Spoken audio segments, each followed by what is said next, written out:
Nag-set up na ng mga checkpoint sa iba't ibang mga lugar sa Pilipinas kaugnay ng nalalapit na eleksyon. May mga paalala naman ang PNP sa publiko para matiyak na walang malalabag na human rights sa mga isasagawang inspection. May report si Emil Sumangil. Formal lang nagsimula ang election period. Kaya naman ang mga pulis sa Bangged Abra lalo pang pinaigting ang pagbabantay sa mga itinalagang checkpoint. Naka-alerto na rin ang mga pulis sa Lawag City, Ilocos Norte. Sa bawat checkpoint makikita ang mga tarpaulin na may pangalan ng election officer at hepe ng pulisya.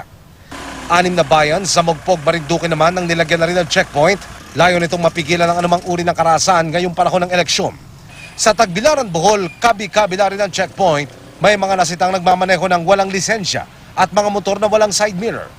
Sa Tukuran Municipal Police Station sa Pagadian City, maliban sa checkpoint, nagpalagay pa ng CCTV sa lugar.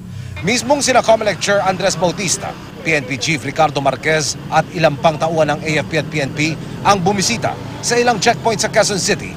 Ngayon pa lang humihingi na ng pangunawa ang Comelec sa lahat ng motoristang maaabala dahil sa checkpoint. Iniikayat din nila ang publiko na makipagtulungan sa pulisya para sa maayos na pagpapatupad ng batas. Humihingi kami ng unawa sa ating mga motorista na kumaga may konting traffic na nangyayari dahil sa mga checkpoint na ito.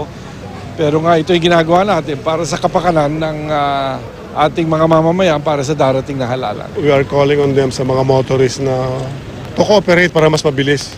Ang panawagan na ng Comelec nga, paglampas mo ng checkpoint, kung pwedeng magbukas na ilaw mo na yung dome light mo para yung visual search could proceed very, very faster. Pabor naman ang ilang biyahero at motorista dito. Siguro okay lang naman kasi para sa protection din naman namin to eh. Okay lang po. Bakit? Kasi for safety na rin ng mga motorista yan. Ang lahat ng PNP checkpoint dapat nasa maliwanag na lugar. May signboard at nakasulat ang checkpoint at Comelec officer in complete uniform. Ang mga pulis at visible ang police mobile. Higit sa lahat, hindi dapat magpamalas ng agaspangan ng mga pulis na susuri sa mga sasakyan. Hindi rin dapat pababain ang mga sakay maliban kung may alarma ang sasakyan o suspicious ang mga sakay. Yung humane saka yung utmost courtesy, talaga pong ini-exercise yan. Nire-record na lang po natin yung mga motorista, lalo na yung mga nakasakay sa four wheels na ilawan na lang nila yung sasakyan nila, lalo na yung mga heavily tinted.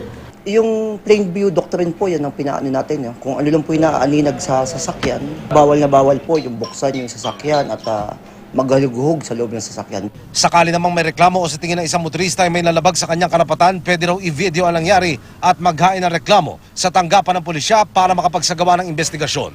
Emil Sumangil, GMA News.